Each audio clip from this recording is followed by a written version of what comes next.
My name is Imad Mouline. I'm the Chief Technology Officer for Everbridge. I'm responsible for the overall product and technology direction for the company. The second best practice is to make sure that you can communicate with all stakeholders. Who are the stakeholders in an event like this? So typically, you'll have the people who can help, you'll have the people who are impacted, and then the people who need to know. So for the people who can help, obviously, you can think of first responders, sure, but is that really public warning? But you know what? It can be broader than that. You may have community volunteers. You may have others that can certainly help those in need that may need to get different instructions. You have the people who are directly impacted, who may be in the area, for example. But this is again when you need to start thinking about those who may be directly or indirectly impacted.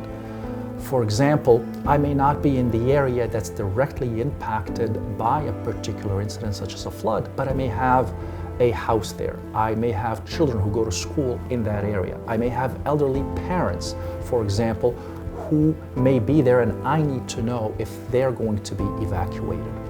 There's of course the people who need to know as well. Are there others who need to know, whether it's public officials who aren't necessarily directly involved in any of the phases, but might need to know exactly what's going on? This is incredibly key. What's just as important is targeting this information. In some cases, not everybody's going to be impacted equally. You may have some incidents or events that will apply or impact a smaller population or a subset of the population. If you have a heat wave, for example, the elderly may have a higher chance of being impacted. Those with respiratory problems may be more impacted than others.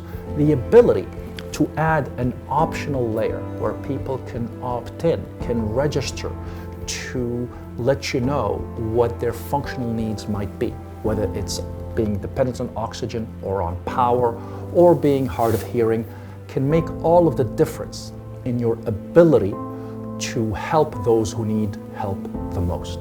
So that's the second best practice, the ability to communicate with all stakeholders.